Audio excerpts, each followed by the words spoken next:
different convention comics that they did in the dark years. A convention comic in 1997 called Critical Mass, one in 2000 called Reaching the Omega Point, which is more of a Beast Wars kind of one.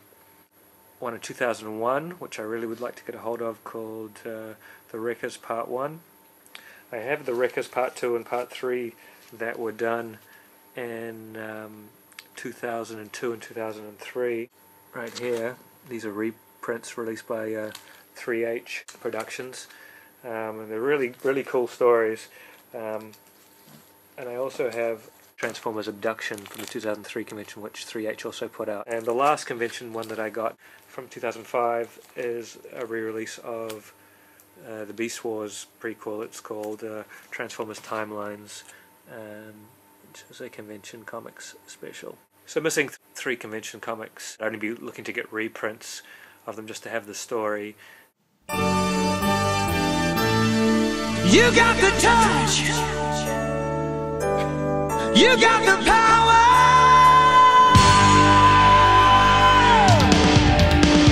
yeah!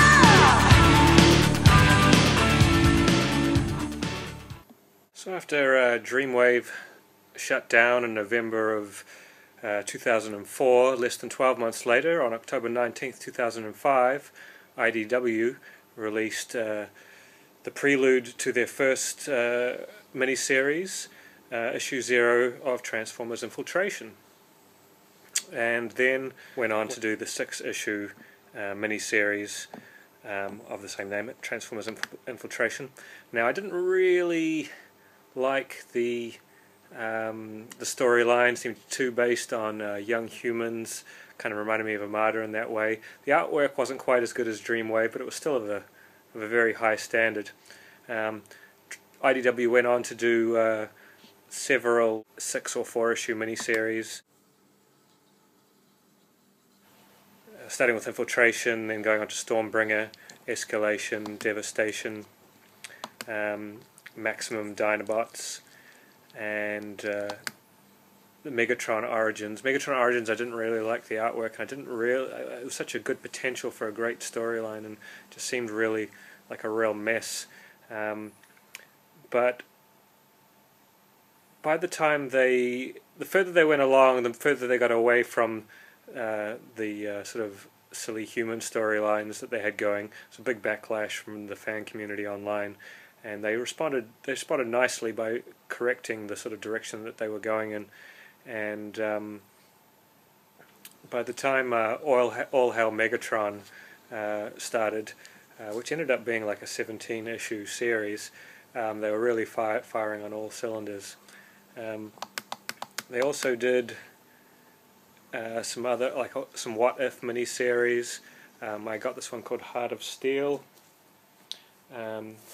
which wasn't too bad, sort of set in the early industrial era of the trains getting set up, etc. in America. It was a 4-issue series. One of the better What If ones. Not perfect, but still pretty good. They did 2 Beast Wars miniseries, the Ascending and the Descending, which I didn't like much at all. They were a real mess, a real cluster of ideas and too many characters. Although I am a fan of Beast Wars, so I did, other than those comics, so I did pick up the profile. This is kind of like the Transformers Universe ones, just profiles of all the Beast Wars characters. There's a 4-issue series of that, which was more interesting than the 2 miniseries they did. But the real genius of IDW's run, I think, came in the Spotlight issues, where they spotlighted interesting stories that tied in to the background of the ongoing stories, ongoing miniseries, etc., of individual characters such as Shockwave or Hot Rod or Cup. Those are really good storytelling. It reminded me some of the really good one-off storytelling that they did in the original Marvel run. The Spotlight's some of the best Transformers stories I've seen. They had the Bumblebee miniseries, which led into the ongoing series. The Bumblebee miniseries I didn't like too much, and that sort of flavour continued into the first issue of the ongoing series, first blockbuster issue. It took a lot of issues for that series to start going. Sort of around issue 6 or 7, it started to pick up a bit of speed. I really just didn't like the concept going in. I thought it was a step back from where they had been going. Eventually that series became pretty good.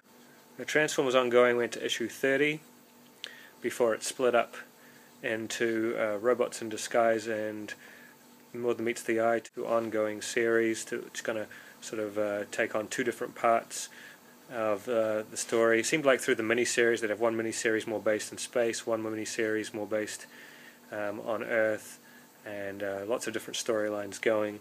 So they've two ongoing, which are still going to this day. They also did a Transformers Avengers sort of What If crossover, which I did have. I ended up selling. It just really wasn't very good. It really wasn't what I was into. They also did some stuff sort of tied in to the movie, which was the movies are just vile. Some of the most horrible things to ever happen to the Transformers, and because of that, no matter what they did with the comic books, no matter how they tried to keep it a little, better than that, I just wasn't interested. So I've totally not collected any of the. I had the first couple of miniseries of the Transformers movie universe, and then when I say Transformers the movie, I mean Michael Bay's Abortions, and then I just sold those, and I've never collected any others. They also did some for the Transformers animated TV series, which I didn't get, although I'm a fan of that show. And they did the Drift miniseries. Not a fan. I got it because it's part of the G1 continuum, but it was poor, as was it was just a real mess. Kind of reminded me of the MicroMasters series that Dreamwave did. During the ongoing run, they also had an Ironhide miniseries that was good. The Wreckers miniseries, which is a great miniseries. So it seems like for every bad step, they do a couple of good steps. This was another miniseries of Heart of Darkness, which I have, but have not read yet. IDW also released a bunch of exclusives from the Transformers Collectors Club from 2005 to 2006, put them in one annual. Transformers Cybertron, it's real good. They did this Infestation sketchbook, which I was given for free, but no interest in that series.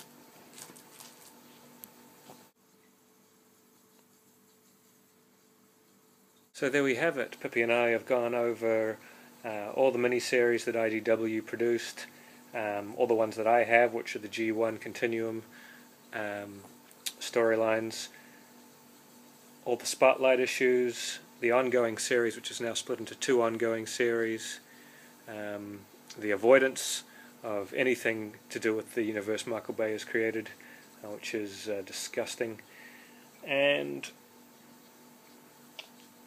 on to the future. IDW will continue with the two ongoing series, and no doubt mini-series and specials for years to come. It took them a while to get going, but they seem to really be on the right track now, and it's a good series to follow. Okay, thanks for joining us on this 4-part saga of the G1 storylines throughout the years, from the early 80s until current day and beyond. Remember to subscribe up here, and we are going to have other videos on a myriad of other things coming up that we already have planned. Say goodbye, Pips, last time for the Transformers.